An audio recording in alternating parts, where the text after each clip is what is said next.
Hello everyone, and this is my review for Monday Night Raw on January 11th, 2016. And how with this Raw, it's kind of hard to actually say. It wasn't a horrible Raw by any stretch of the imagination. It wasn't bad. The segment with Chris Jericho and the New Day, I did not mind. I thought that could have been better, but it came off okay. The aspect with the Usos being in part of their setting up for a tag team match. It looks like they're going with them now for the tag team titles, which honestly they probably should be doing because the New Day should be angry that they didn't win the Slammy, which they had made mention in the past, and the Usos had won the Slammy. So why don't you have the tag team champions against the team that won the Slammy for best tag team? I like that aspect, and I think that's a good idea. So we'll see how that one plays off down the road here. The matchup, the opening segment, which led to the opening match as well, I did not mind. I liked what they were doing there, and they set up this one versus all thing, which honestly failed in the end. I won't say failed, but kind of became a one-on-one with Kevin Owens and Roman Reigns in the end. But them setting up, like the McMahon setting up this one versus all thing to try to show Roman Reigns what's going to happen with the Rumble and everything in that aspect, I thought it was an okay idea. And then setting up the whole aspect with Sheamus and Dean Ambrose there was pretty good. His Dean Ambrose's backstage promo after the double countout and then getting beaten down by Kevin Owens was a pretty good one as well. That came off decently. The Becky Lynch and Charlotte storyline I think is actually not that bad. I like the aspect of after Charlotte cheated Becky Lynch out of the title match, Becky comes down there and attacks Charlotte like before her match. I think it's not a bad way of going, because Becky should be really angry at Charlotte at this point. It's like, I lost this title match not because I lost, but because of other means. And then, her coming out and doing that continues on with that. And they're going to obviously continue with that storyline somewhere down the road here. I'm trying to figure out what they're doing with Titus O'Neil. I mean, they have him facing Stardust on a weekly basis now and beating him. So I guess they're trying to build Titus, but they need to get him working with more people in some way, shape, or form there. But otherwise, let's go more into this one versus all, and the aspect with Brock Lesnar throughout the entire night. Obviously, you had promos backstage with Stephanie McMahon, Paul Heyman, and Vince McMahon. Everybody's like, crazy high because the McMahons. Vince made mention to Brock being in the Rumble match and everything like that. So you have Paul backstage trying to politic to make it the winner of the Rumble match versus Brock Lesnar at WrestleMania, not putting him in the Rumble match and everything in that sense. But them not buying into it and everything. So it looks like Brock's being forced into the Rumble itself in the end. And obviously, they played a segment backstage where Brock wasn't too happy about it and everything like that.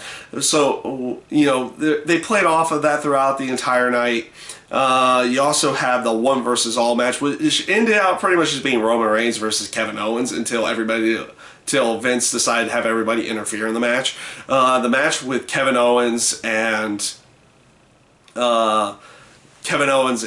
Roman Reigns, I thought was a really, really good match. They did a really good job with everything there, and it just came off really, really well, which ended in what you would have expected, with Brock Lesnar coming out and destroying everybody, including Roman Reigns, in there. So I like the aspect that he included, like he's kind of babyface, but he's not babyface in there. It's like he's going after everybody, and it's like basic Brock Lesnar stuff at this point.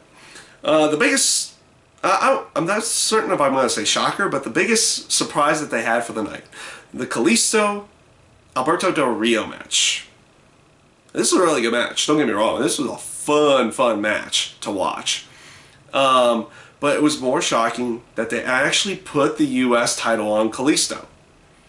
And it's just more of an aspect of, at this point, I didn't realize, like, you don't feel like he was necessarily ready or that over, but it's cool that they really did because he's a really good performer.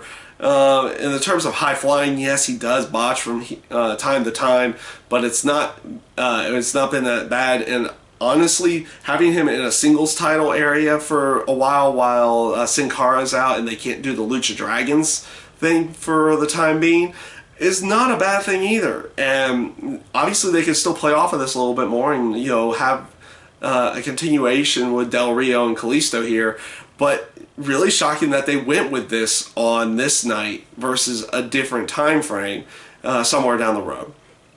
So I think that's pretty much everything I wanted to get into today.